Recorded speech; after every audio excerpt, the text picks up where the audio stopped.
itu. Selamat siang, murid-murid semuanya. Alhamdulillah kita dapat berkumpul kembali pada mata pelajaran praktik kerja bengkel hari ini. Nah, kemarin-kemarin kita sudah membahas mengenai dasar-dasar dari praktik kerja bengkel. Nah, mungkin di bab sekarang Ibu akan menjelaskan tentang penggunaan alat ukur. Nah, alat ukur itu sendiri merupakan perangkat yang dapat digunakan untuk mengukur dimensi, sudut, atau mengukur suatu besaran. Nah, penggunaan alat ukur ini sangat penting dalam berbagai bidang, termasuk bidang pengetahuan, teknologi, industri, dan bidang lainnya. Terutama kita ya yang di bidang industri dan teknologi sangat membutuhkan alat ukur. Nah, di sini sebagai untuk mendapatkan data yang akurat.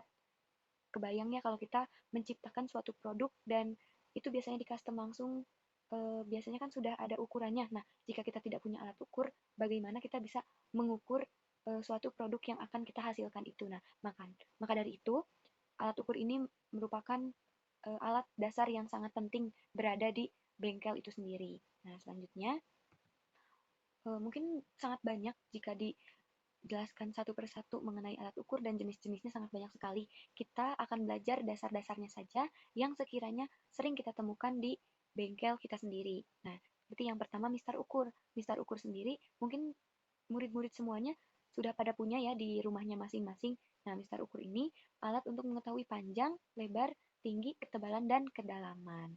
Ya, mohon maaf sinyalnya mungkin sedang tidak baik ya. Oke, nah udah ada lagi. Nah, jadi ini hal yang sangat dasar mistar ukur ini karena mungkin murid-murid juga punya ya semuanya.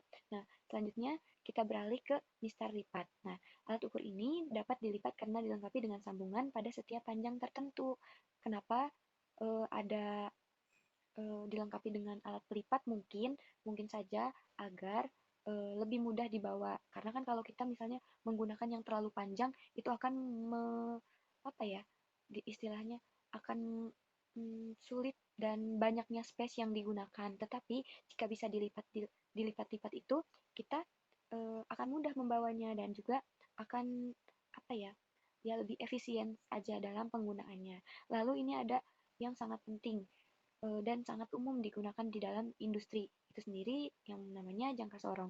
Mungkin teman-teman yang udah pernah lihat jangka sorong atau udah memakainya di ruang praktek itu ini adalah jangka sorong. Nah, ini merupakan alat ukur yang ketelitiannya dapat mencapai 100 mm. Jadi ini sangat amat penting digunakan karena dari fungsinya sendiri mencapai 100 mm. Dia bisa mengukur 100 mm. Nah, selanjutnya ada penyiku. Ini merupakan salah satu alat pada kerja bangku yang terbuat dari baja yang berfungsi untuk memeriksa ketepatan sudut pada benda kerja. Nah, ini merupakan alat yang sangat penting ya digunakan untuk mengukur suatu ketepatan dari suatu sudut. Nah, selanjutnya ada mal radius. Nah, ini juga uh, mal yang sangat penting digunakan. Mungkin bisa dibaca ya ini dan bisa dipelajari selanjutnya seperti itu. Lalu ada mikrometer sekrup. Nah, mikrometer sekrup ini untuk mengukur benda dengan ketelitian 0,01 mm. Nah, alat ukur ini sering digunakan untuk mengukur besar atau panjang suatu benda. Ini juga tidak kalah penting dengan jangka sorong. Mungkin hampir sama atau hampir mirip gitu cara penggunaannya juga. Hanya saja cara pembacaannya kalau di mikrometer sekrup ini ada di dua sisi. Mungkin nanti akan dilanjutkan pembahasannya di minggu yang akan datang. Tetapi Ibu sendiri di sini akan menjelaskan secara rinci tentang jangka sorong. Mengapa? Karena jangka sorong ini akan sering kita gunakan. Jadi diutamakan murid-murid semua bisa menggunakan jangka sorong. Mungkin kalau menggunakan mistar ukur itu ya semuanya sudah pada tahu, tapi untuk jangka sorong ini memang agak PR dan agak ribet ya untuk penggunaannya sendiri. Karena memang dari pembacaannya sendiri harus dibutuhkan apa ya ke pengetahuan yang lebih gitu karena kadang kalau kita sekarang ngerti dan tidak dipelajari lagi kadang minggu-minggu selanjutnya itu akan lupa gitu jadi ini harus dipelajari secara terus-menerus tuh yang pertama ini ada bagian-bagian dari penggunaan alat ukur. Nah, pengukuran yang pertama itu ada di pengukuran luar. Nah, mengukur diameter suatu benda seperti pipa, baut, bola. Nah, caranya dengan menjepit benda di antara kedua rahang tersebut. Nah, lalu ada pengukuran dalam di nomor 2. Nah, untuk mengukur diameter dalam suatu benda seperti lubang pada sebuah plat atau pipa, Caranya dengan meletakkan rahang dalam lubang yang akan diukur, seperti itu. Lalu ada pengukuran pengukuran kedalaman. Nah, untuk mengukur kedalaman suatu lubang atau celah. Nah, seperti itu ya. Ini di nomor 3. Selanjutnya nomor 3 ini untuk mengukur kedalaman. Selanjutnya ada skala utama atau metrik. Skala utama ini ada di nomor 4. Nah, ini skala utama yang akan murid-murid selalu lihat gitu. Si ukurannya tuh berapa seperti itu. Nah, ini menunjukkan nilai pengukuran dalam 1 cm setiap garis pada besaran skala utama yang biasanya mewakili 1 mm. Lalu ada skala utama inci. Nah, ini ada di nomor 5. Ini skala utamanya. Lalu ada skala geser di nomor 6 dan ada skala geser juga di nomor 7. Tetapi ini lebih ke eh, untuk sistem imperialnya seperti itu. Lalu untuk kunci penahan atau balok geser. Nah, ini merupakan kunci dari semua ini seperti itu. Nah, lanjut mungkin murid-murid semuanya akan menyaksikan video terlebih dahulu ya. Selamat menyaksikan. Nah, murid-murid tadi sudah melihat video ya mengenai bagaimana cara penggunaan alat ukur dan bagaimana cara membaca dari jangka sorong itu sendiri. Nah, mungkin ada pertanyaan dari Ibu. Yang pertama, berapa hasil perhitungan akhir dari pengukuran atau contoh gambar soal di atas dalam satuan milimeter? Oke. Sayang sekali.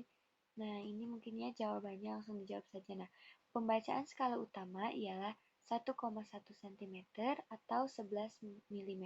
Nah, ini diperoleh dari satu garis sesudah angka 1 di skala utama yang tepat berseberangan dengan angka 0 di skala nonius sebelahnya kanan. Nah, seperti ini ya. Nah, pembacaan skala nonius ialah 0,6 0,65 mm. Nah, ini merupakan diperoleh dari skala Vernier yang persis lurus dengan garis di atasnya, yaitu 6 dan 7.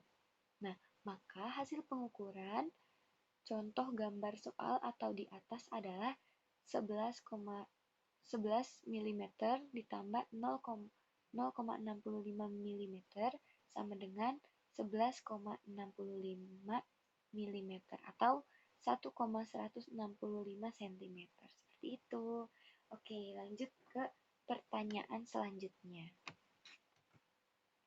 Nah, berapa hasil perhitungan akhir dari pengukuran gambar di atas ini? Contoh soal 3 di atas dalam satuan sentimeter. Dalam satuan sentimeter ya. Oke. Nah, ini sudah ada yang menjawab. Iya, betul sekali. Ada di sekitar 5,3. Nah, kenapa 5,3? Nah, di sini bisa dilihat ya, lingkar biru menunjukkan 5,3 sekian sentimeter. Ini kita dapatkan dari diagram lingkaran merah. Nah, lingkaran merah menunjukkan angka 5 cm. Jadi, hasilnya adalah 5,35 cm. Oke, mungkin cukup sekian pembelajaran